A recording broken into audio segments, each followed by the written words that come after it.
Bonjour à tous, c'est toujours le frère Zouloula dans l'émission, dans la révélation cachée de la parole du Dieu véritable. Je rends grâce à Dieu, le créateur du ciel, de la terre, de toute chose, de toute forme de vie, de ce qu'il rend glorieux et terrible. Oui, je le dis constamment dans mes vidéos, je remercie ce Dieu parce qu'il est uni, parce qu'il est tout puissant et de ce qui vit inexplicablement hors de toute réalité. Donc aujourd'hui, je vais poursuivre, c'est-à-dire sur la dot. J'ai fait la vidéo sur la dot et cette fois-ci, je vais faire la deuxième partie pour vous montrer véritablement où l'esprit, quel est l'esprit qui anime cette tradition, ce mystère dont vous appelez la dot. Parce que vous savez, comme je dis constamment dans mes vidéos, dans Proverbe 19, que le manque de sang n'est bon pour personne, et dans Proverbe 25, la gloire de Dieu est de cacher des choses, et la gloire des rois est de sonder des choses. Et encore dans Deutéronome 29, 21, que les choses cachées sont au Père, les choses révélées sont en vous, sont aux créatures, sont aux humains. Mais c'est Dieu terrible et redoutable, dit par son Esprit Saint. Dans Jérémie 33, 3, demande-moi, et je te relèverai des choses cachées, des choses que tu ne sais pas. Donc, ce que vous ne savez pas, c'est quoi? C'est qu'il y a un esprit diabolique occulte qui est derrière la pratique de la dot. Et on va vous révéler cela. Pour ça, je vais dans Exode chapitre 21 au verset 1, dans la Bible du semeur qui dit ceci. L'Éternel dit à Moïse, voici les lois que tu exposeras au peuple, On vous dit ici que la personne de Moïse a une conversation avec l'entité qui se faisait passer sur le nom, l'appellation de l'Éternel. Donc on vous dit ici qu'ils ont changé des mots et des phrases. Et cette entité connue sous le nom de l'Éternel dit à Moïse ici, dans la Torah, voici les lois que tu exposeras au peuple. Verset 2, lorsque vous achèterez un esclave hébreu, virgule, je m'arrête dans la virgule et j'entre dans les profondeurs. On vous dit ici que cette entité-là a fait comprendre à Moïse que lorsque vous achèterez un esclave hébreu, on vous dit que cette entité approuve l'esclavage. Cet Éternel-là approuve l'esclavage. Il approuve cela. C'est pour ça qu'il dit, lorsque vous achèterez un esclave hébreu, virgule, son service durera 6 ans. La 7e année, virgule, il partira libre sans avoir rien payé. Point. Il partira libre sans avoir rien payé. Verset 3 dit ceci. S'il était célibataire, il entrera. Il entrera à votre service. Il partira seul. Donc vous dit ici que quand vous allez acheter un esclave hébreu dans l'ancienne alliance, si il est tout seul, il va partir tout seul. Mais par contre, on vous dit ici là, s'il était marié, sa femme partira avec lui. Donc s'il était marié, sa femme va partir avec lui. C'est-à-dire au bout de la 7e année. Or, on vous dit ici là, si son maître, vous voyez, si son maître lui a procuré une femme et qu'elle lui a donné des fils et des filles, virgule, la femme et ses enfants resteront la propriété de son maître. Lui seul partira. Point. Lui seul sera libre. Donc vous dit ici là que la femme, elle est considérée comme un moins que rien. La femme, elle est comme, je sais pas, elle est équivalente à un bœuf, à un animal, à un mouton qu'on échange, qu'on achète. C'est cet esprit-là qui animait la personne de Moïse, en tout cas. Ce qu'on veut nous faire croire dans Jérémie 8.8. C'est bien en vain qu'ils sont mis à l'œuvre la plus mensongère des scribes. Donc on va bien voir quelle est l'entité qui est derrière, qui alimente certains prophètes. C'est pour ça que je vais faire la vidéo sur la parabole de l'ivraie. La parabole de l'ivraie. On va vous expliquer comment Satan est entré, comment il a dupé réellement les prophètes, les patriarches de l'ancienne alliance et pourquoi, et la raison pour laquelle ces patriarches, un coup, ils étaient chauds, un coup, ils étaient froids, mais ils n'étaient pas tièdes. Ils étaient tièdes constamment. La plupart étaient constamment tièdes. On va vous l'expliquer le pourquoi. Donc, mais toujours est-il qu'il est dit ici là, que son maître lui a procuré la femme et qu'il lui a donné des fils et des filles. La femme et ses enfants resteront la propriété. La propriété. Donc on considère les femmes comme une propriété. Donc comme une marchandise. Comme un morceau de viande qu'on vient d'acheter. Un terrain qu'on vient d'acheter. Ça c'est ma propriété. Donc on considère les femmes ainsi. Bon. Éphésiens chapitre 6 au verset 5. Dans la Bible, second 21, il dit quoi? C'est Paul de Tarse qui parle. Il dit esclave, virgule. Donc on vous dit ici là, que cette personne de Paul de Tarse lui-même approuve aussi cela, puisque c'était toujours une coutume selon la Bible en Israël. Donc, les coutumes de vendre des esclaves, le coutume d'acheter des esclaves, ainsi de suite.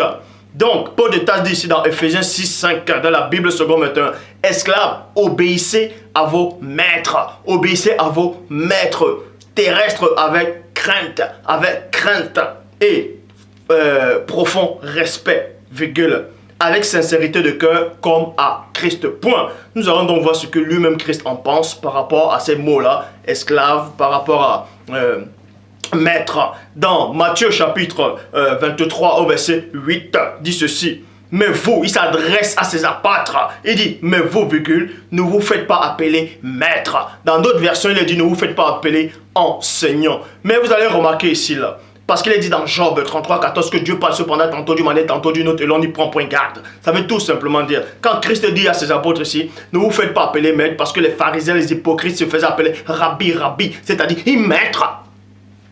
Mais, dans d'autres versions, a été mal traduite en fait. Bon, je vais relire. Mais vous ne vous faites pas appeler maître, virgule, car un seul est votre maître, virgule. Un seul est votre maître et vous êtes tous frères. Dans d'autres versions, on dit un seul est votre maître, entre parenthèses, Christ. Et d'autres disent, entre parenthèses, Christ. Et dans d'autres versions, on dit un seul est votre maître, le Christ. Bon, vous devez savoir ici, là, que dans cette version, la version que j'ai prise en fait, on ne dit pas Christ, c'est-à-dire un seul est votre maître, Christ. C'est d'autres versions qui le traduisent, qui disent qu'un seul est votre maître, Christ. Mais vous devez savoir ici qu'il y a un seul maître. Et le seul véritable maître, c'est Dieu le Père lui-même. C'est le Père lui-même, c'est le Père. Donc, les gens lisent le contexte et ceux qui ont traduit ces biblistes, ils ont traduit et ils ont mal traduit parce qu'ils ont... ils ont appelé ça la christocentrisme, mais ils ont tout centré sur, soi-disant, ce Christ qui est arrivé il y a 2000 ans. Là. Bon, toujours est-il, pourquoi? Parce qu'un serviteur a quelqu'un qui est supérieur à lui, on appelle ça un maître. Et Christ dit ici, là, vous n'avez qu'un seul maître. Et Christ lui-même aussi a un maître. Donc, c'est pour ça qu'il dit, il y a un seul maître. Et ça peut pas être lui-même, ça peut être que le Père lui-même. Parce qu'il est dit dans Ésaïe chapitre 42 au verset 1. Voici mon serviteur, en s'adressant à Christ. Voici mon serviteur, virgule, que je soutiendrai, mon élu, à qui je prends plaisir. Point. J'ai mis mon esprit sur lui, il annoncera la justice aux nations. Donc on vous montre ici là que le serviteur du Père, le premier serviteur du Père, en tout cas, le serviteur du Père aussi, c'est le premier-né. Donc Dieu est le maître. Dieu est le seul véritable maître. Parce que lui seul donne la vie, le mouvement et l'être.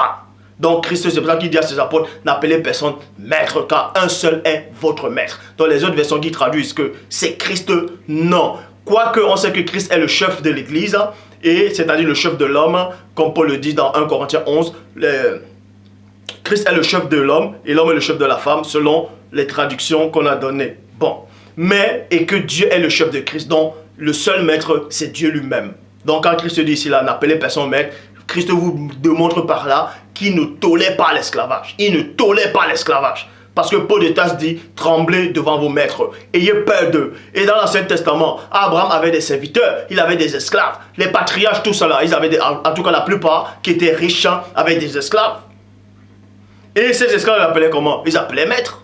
Soit seigneur, soit maître. Mais Christ vous dit ici, n'appelez personne sur la terre maître, car un seul est votre maître, est votre Rambouni. C'est le Père lui-même qui vit inexplicablement hors de toute réalité. Seul le Père est votre maître. Est Dieu. Jean 17, 3. La vie éternelle consiste à te connaître, toi, le seul vrai Dieu. Quand on dit le seul, ça veut dire qu'il n'y a pas deux. Quand on dit le vrai, ça veut dire que les autres, c'est des faux. Le seul vrai Dieu. Donc, faites attention. Donc, le seul maître ici, là, c'est le Père lui-même. Donc, Christ vous montre par là qu'il n'autorise pas l'esclavage. Il n'autorise pas l'esclavage. L'esclavage, c'est une abomination. Bon, je poursuis dans la lignée, dans l'enseignement. Exode chapitre 21 au verset 7 dit quoi? Si un homme vend sa fille,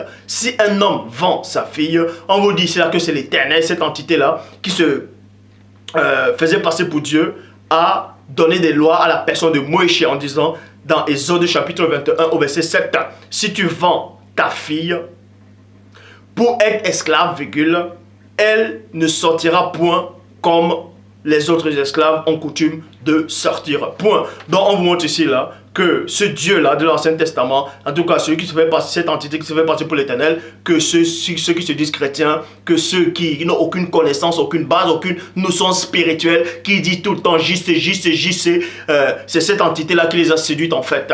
Et cette entité-là approuve qu'un homme peut vendre sa fille. Vous voyez? Donc il autorise que quelqu'un peut vendre sa fille comme un objet, comme...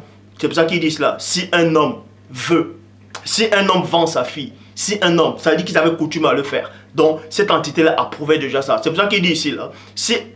Pourquoi il n'interdit pas ça, que c'est une abomination? Il dit plutôt, il va dans le sens de ces gens-là qui pratiquaient cette abomination devant le Père lui-même qui vit inexplicablement hors de toute réalité. Il dit ceci dans Exode 21, verset 7. Si un homme vend sa fille pour être esclave, virgule, elle ne sortira point comme les autres esclaves ont coutume de sortir. Verset 8, dans la traduction, c'est-à-dire 8 secondes 1910, on dit ceci. Si elle déplaît à son maître. Donc on vous montre ici, là, je vais lire, puis je vais vous expliquer par l'Esprit du Père. Si elle déplaît à son maître, virgule, qui s'était proposé à la prendre pour femme, virgule, il facilitera plutôt son rachat, mais il n'aura pas de pouvoir à la vendre à des étrangers après lui avoir été infidèle. Donc on vous dit ici là que ce Dieu de l'Ancien Testament, en tout cas cet éternel là, dont les chrétiens et plein de gens dans le monde qui n'ont aucune connaissance, aucune base spirituelle, ceux qui sont autoproclamés pasteurs, révérends, bishops, marchands, apôtres, qui n'ont pas de connaissance, je dis bien, qui n'ont même pas du Saint-Esprit, ils n'ont pas le Saint-Esprit. Bon, aujourd'hui c'est pas le but de parler de le Moudi Maloba, mais on va parler de la dot. On va vous montrer l'esprit qui anime cette abomination de la dot.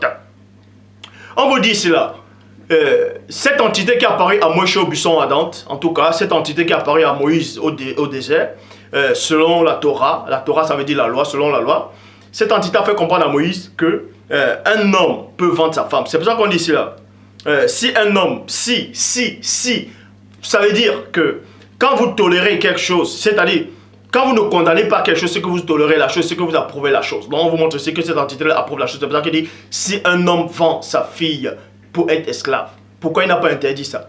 Il n'interdit pas parce qu'il a toléré cela. Et Moïse aussi a toléré cela. Les patriarches ont toléré cela. C'est pour ça que les gens vendent les filles pour la cola, pour le mouton, pour le bœuf, pour les pagnes, pour du n'importe quoi, pour des voitures de whisky, pour du pognon, pour donner les filles, les enfants en mariage. Ça, c'est l'esclavage. C'est un esprit qui vous a tous dupés.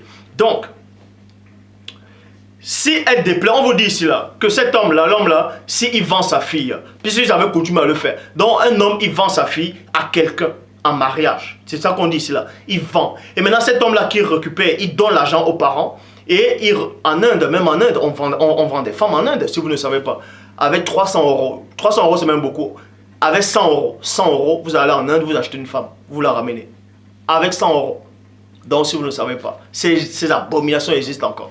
Donc, on vous dit que quand si un homme vend sa fille à un autre homme, c'est-à-dire il force sa fille à aller en mariage, il récupère du pognon, il va boire son batango, son fort, son whisky black, c'est pas la bière, la 33 Sport, peu importe, il va se saouler, il va manger du chikwang, il va se réjouir, il s'en tape même de ce que sa fille ressent en fait. Puisque Christ dit quoi? Ce que vous ne voulez pas qu'on vous fasse à vous, ne faites pas ça aux autres. Vous voyez? Oh, il force les enfants à aller en mariage, on appelle ça le mariage forcé. Et lui, ce qu'il voulait, c'est quoi? C'est les terrains en retour, c'est le mouton en retour, c'est la notoriété en retour, c'est l'argent en retour. Il ne s'inquiète même pas de ce que sa fille est en train de ressentir. Ce n'est pas son problème, c'est son bonheur à lui qui cherche. Et on vous montre ici là que ce Dieu-là qui s'est fait passer pour, en tout cas cette entité qui s'est fait passer pour l'Éternel, a approuvé ces coutumes-là. Donc, cet homme-là, quand il va acheter la femme, dans une sorte de dot, quand il va acheter la femme, il ne pourra pas répudier cette femme-là. Il ne pourra pas répudier cette femme-là. Plus tard, je vais expliquer. Dans Exode chapitre 22 au verset 15, dans la Bible de Jérusalem, il dit quoi? Si quelqu'un séduit une vierge non fiancée et couche avec elle, virgule, il versera le prix et la prendra pour femme. Donc ça c'est la dot. On vous dit cela, que si un homme séduit une vierge, séduit c'est quoi? La séduction c'est quoi? Dieu ne séduit pas. Donc la séduction elle est diabolique déjà. Comment on peut approuver ces gens d'hérésie? Comment on peut vous dire que un homme va aller séduire une femme? Parce que séduire une femme, c'est quoi? Ça veut dire, on ne peut séduire une femme qui n'a pas d'intelligence.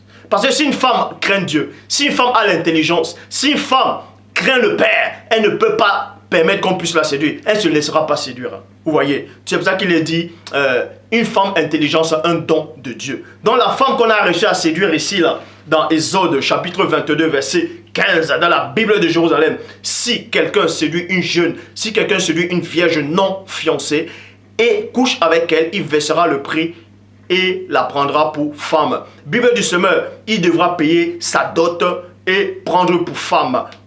Vous voyez, Bible en français courant, c'est-à-dire il doit payer au père le cadeau traditionnel. Le cadeau traditionnel ici, en tout cas, c'est le pognon. On va vous expliquer cela. Vous voyez. Bon, Bible de l'épée, il doit payer sa dot et la prendre pour femme. Donc, les femmes, on les vendait comme des bétails. C'était toujours la dot, les cadeaux traditionnels. Tout ça, ça ne pouvait pas venir de Dieu. Je vais vous le démontrer encore. Donc, verset 17, tradition Abbé Filion. Si le père de la jeune fille ne veut pas la lui donner, virgule, je m'arrête dans la virgule et j'entre dans les profondeurs. On vous dit quoi? Si un homme séduit une jeune fille et il couche avec elle, que la fille, il couche avec cette fille, c'est-à-dire la jeune vierge, il couche avec elle, qui n'est pas fiancée, tout ça là, il couche avec elle. Bon, c'est comme s'il avait déshonoré. Maintenant, il faut qu'il paie. Il faut qu'il paye en fait l'acte qu'il vient de faire en fait. Il faut qu'il paye ça. C'est comme si quelqu'un a sa voiture, tu cognes sa voiture, vous allez à l'assurance, vous allez payer. Donc, les femmes, on les considérait comme des objets. C'était la marchandise, c'était l'argent. Donc, une femme était égale à l'argent, était égale au pouvoir, au pognon. C'était ça, c'était à l'argent. D'autres appellent ça le gombo, d'autres appellent ça, bref. Et quand cet homme-là qui a reçu à séduire cette vierge, qui a couché avec cette vierge, va payer le père, va payer le papa de cette femme, et le papa de cette femme, au cas où il ne voudra pas, il ne veut pas cet argent. Il ne veut pas cet argent, voilà ce qui se passe. Verset 17 dans la traduction Abbé Filion. Si le père de la jeune fille ne veut pas la lui donner, virgule, il paiera au père autant d'argent. Donc il faut qu'il remonte, il faut qu'il donne encore beaucoup d'argent. Vous voyez? Pour amadouer le papa. Donc c'est la corruption. Ça s'appelle la corruption. Ça s'appelle la corruption. Payer autant d'argent qu'il en faut d'ordinaire aux vierges pour le mariage, pour se marier. Donc, on vous apprend ici là que pour marier les vierges, il fallait payer de l'argent. Il fallait payer. Donc, comment on peut payer l'amour? Le don de Dieu, on ne paye pas le don de Dieu. On ne paye pas le don de Dieu. Donc, il faut arrêter de délirer. Il faut arrêter de délirer. Donc, celui qui trouve une femme intelligente, c'est-à-dire une femme qui craint Dieu, c'est un don de Dieu. Et Pierre le dit, on ne peut pas acheter le don de Dieu. Ça ne s'achète pas. Donc, ce Dieu, en tout cas, cette entité-là qui se fait passer pour l'Éternel, lui, il a prouvé ses coutumes-là. Deutéronome, chapitre 22, verset 28 à 29, il dit quoi? Si un homme trouve une femme, une jeune femme non pas qui n'est pas fiancée, une jeune fille plutôt vierge qui n'est pas fiancée, lui fait violence, donc il va la brutaliser et couche avec elle. Donc vous dites cela, si un jeune homme trouve une jeune fille vierge, vous voyez, je relis, dans Deutéronome 22, verset 28 à 29, si un homme trouve une jeune fille vierge qui n'est pas fiancée, et lui fait violence et couche avec elle, et qu'on vienne à les surprendre, virgule, l'homme qui aura couché avec elle donnera au père de la jeune fille 50 pièces d'argent. 50 pièces d'argent. Et elle sera sa femme, puisqu'il l'a humiliée, et il ne pourra pas la renvoyer tant qu'il vivra. Donc on vous montre ici, là, en fait, que un homme, s'il rencontre une jeune fille dans les bois, ou bien dans un promenade, peu importe le lieu, un homme rencontre une jeune fille qui est vierge et qui n'est pas fiancée, et il la brutalise, c'est-à-dire après il la viole. Là on parle du viol. Là c'est du viol. Donc écoutez attentivement l'entité dont vous êtes en train de dire que c'est Dieu. Cette entité, vous dites que c'est Dieu. Regardez ce qu'il approuve. Bon. On vous dit là, un jeune homme rencontre une jeune fille. en route ou dans les bois, peu importe, il n'y a personne. Et il fait il se met bon, on va dire, frapper la fille. Donner des gifles, des claques, tais-toi, bah! Et il se met à violer. Il viole la fille. Et on vient les surprendre. Le gars, il ne va pas en prison. Le gars, on ne le fouette pas. Ce qu'il doit faire, il doit prendre l'argent. Il doit prendre 50 pièces d'argent pour aller donner au père de la fille. Et il prend maintenant la fille comme femme. Et remarquez, la fille n'a même rien à dire. Et si la fille n'aime pas le gars, elle est obligée de se soumettre. Ça, c'est quel Dieu, ça? C'est quel Dieu, ça? Ça, c'est votre Dieu à vous, que vous avez accepté. Christ dit, tout ce que vous voulez qu'on vous fasse, faites ça aux autres. Et tout ce que vous ne voulez pas qu'on vous fasse à vous, ne le faites pas ça. Ne faites pas ça aux autres. On viole une fille. Mais raisonnez un peu. On viole une fille. Déjà, violer quelqu'un, c'est comme si on avait tué la personne. On viole une fille. On enlève sa virginité. On la viole. On l'a humiliée. À l'intérieur d'elle-même. On l'a humiliée. On l'a rabaissée. On l'a traitée comme un moins que rien. Non seulement on l'a d'abord donné des claques, des gifles. On la viole. Et le mec, on ne le met même pas en prison, rien. Il prend l'argent, il va donner au papa de la fille, et il reprend encore la fille, il l'amène à la maison. Donc tous les jours, il va encore, il va encore se soulager avec la fille. Et la fille, on ne lui demande même pas son avis. C'est pour vous montrer que les filles n'avaient pas de valeur en ces temps. C'était des marchandises. Et c'était des esclaves. Je dis bien, c'était des esclaves. Et ce n'est pas Dieu qui est derrière. Le Saint-Esprit n'est pas derrière cette entité-là qui a séduit les patriarches. Les fruits de l'esprit, c'est l'amour, la joie, la patience, la bonté. C'est la paix. Christ, le premier-né, dit, je vous donne la paix, je vous laisse ma paix. Je ne vous la donne pas comme le monde vous donne, que votre cœur ne se trouble point et se ne lamente point. On viole une fille, son cœur va se troubler. Et on la reprend encore par force, on la paye, c'est-à-dire on échange sa virginité, on échange son identité, on la change pour de l'argent. Et il va rester avec cet homme-là, que ce soit un vieux qui a des dents tout pourries, la bouche pourrie, il ne brosse pas les dents, peu importe, il est sale, il va néanmoins payer l'argent au papa, le papa va accepter. Tu mets ton enfant au monde. On viole ton enfant. Le violeur, il vient te donner l'argent. Tu dis, prends ma fille. Tu ne demandes même pas à ta fille, est-ce que tu aimes cette personne-là? Qu'est-ce que tu ressens, ma fille? Et vous dites que c'est Dieu qui autorise ça? Blasphème. Exode, on va vous révéler ce Dieu-là qui a donné cette loi-là à Moïse. C'est pour vous montrer que la dot, elle est diabolique. La dot, c'est l'argent. Ce n'est pas Dieu qui est derrière. Exode chapitre 24, verset 9 à 12. Moïse monta avec Aaron, Nadab et Abihu et 70 anciens d'Israël. Ils virent le Dieu d'Israël. On y dit ici qu'ils ont vu Dieu. Ils ont vu Dieu le Père. Ils ont vu le Dieu d'Israël. Sous ses pieds, on vous dit que Dieu a les pieds. Eh bien, dis donc. C'était comme un ouvrage de saphir transparent, comme le ciel lui-même dans sa pureté. Il n'étendit point sa main sur l'élite des enfants d'Israël. Ils virent Dieu, dont ils ont vu Dieu. On n'a pas dit ici là qu'ils ont eu un songe. On n'a pas dit qu'ils ont vu Dieu dans une vision. C'est écrit mot pour mot, ils ont vu Dieu. Et ils mangeaient et burent.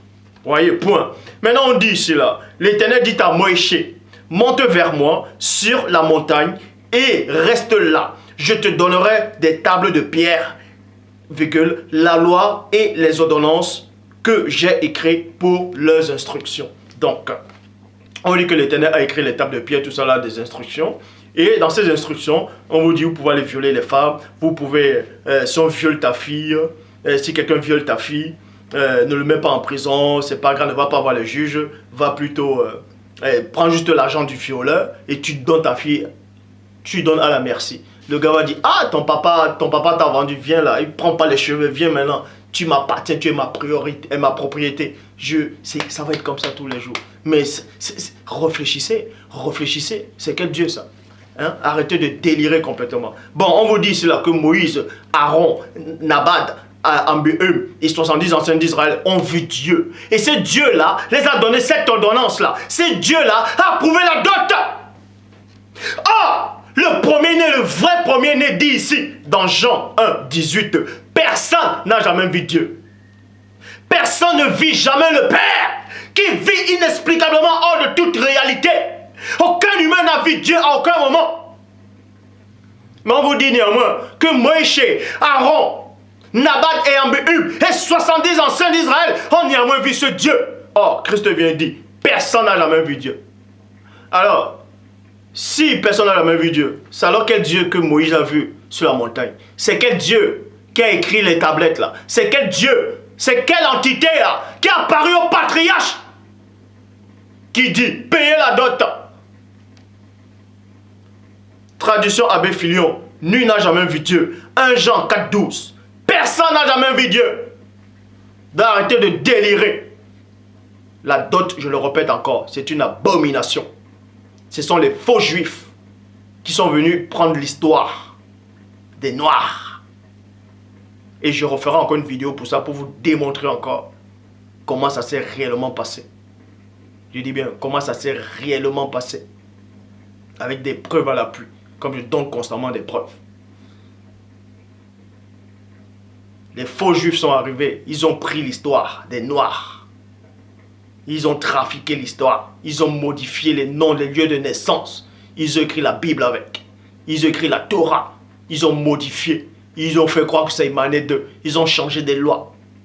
Ils ont dit, Dieu a dit, vous pouvez prendre des femmes, des étrangers, des femmes païennes. Vous pouvez les acheter, vous pouvez les violer, vous pouvez les prendre en esclavage, vous pouvez vendre vos filles, vous pouvez passer vos filles à Moloch. Ce roi-là, il a fait le... N'est-ce pas, il a fait un vœu. Il est la toute première personne qui sortira de ma maison, je vais l'offrir quand je vais brûler au feu. Et il n'a pas fait. Donc, c'est que Dieu qui approuve ces genres de choses. Donc, je dis encore, la dot n'a pas lieu d'être. Elle est diabolique. Elle est diabolique. Elle est diabolique. On n'achète pas les gens. On n'achète pas l'amour. On n'achète pas les gens.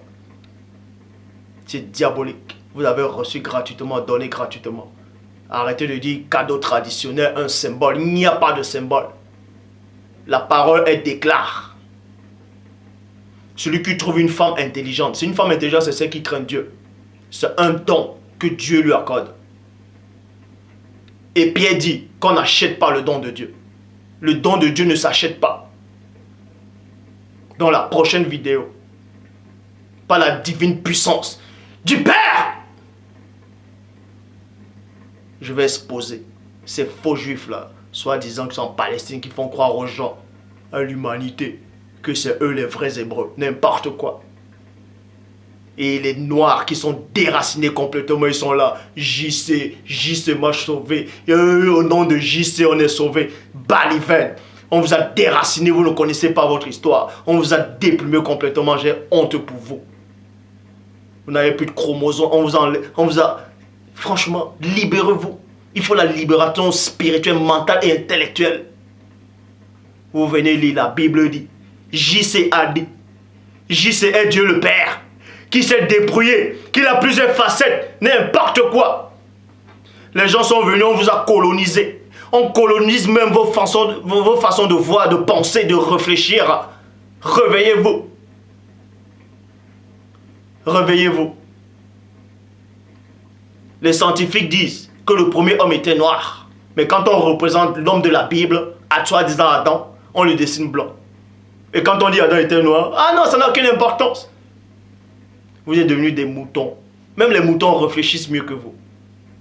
Car le mouton connaît son maître. Le mouton connaît celui qui met sur les pâturages. Esaïe le dit. Le bœuf connaît son processeur. L'âne connaît la cruche de son maître. Mais vous ne savez rien. Vous ne savez rien. Vous ne savez rien. Je le dis encore. Christ n'est pas Dieu. Il n'a jamais été Dieu. Et il ne sera jamais Dieu le Père. Enlevez ça complètement de vos têtes. Enlevez ça complètement. Que vous aimez cette vidéo aussi ou pas, ça ne changera rien du tout. Vous êtes venu, vous avez trouvé le soleil, vous allez repartir, vous allez laisser le soleil. JC est Dieu, JC est Dieu. N'importe quoi.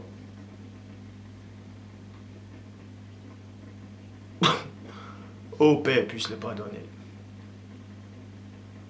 Je sais que Ephésiens 2.2 entre d'agir et dans Deutéronome 28 aussi agit. Mais tant que je serai là, je glorifierai toujours le Père.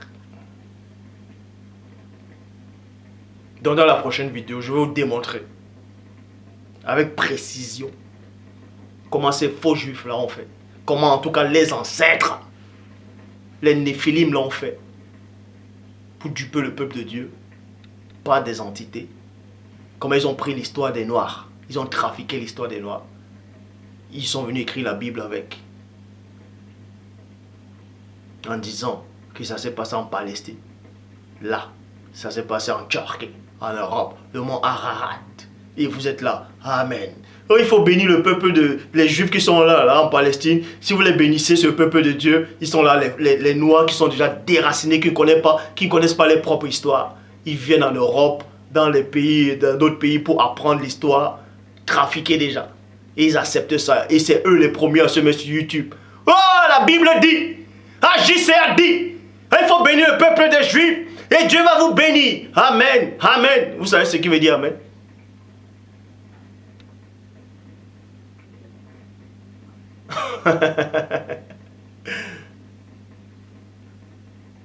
Waouh!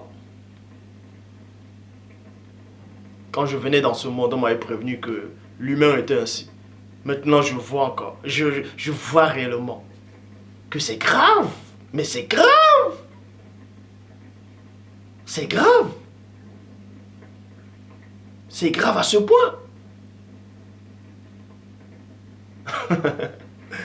Que paix soit glorifiée. Je ne veux plus trop en parler. Parce que là, c'est... Oh. Waouh.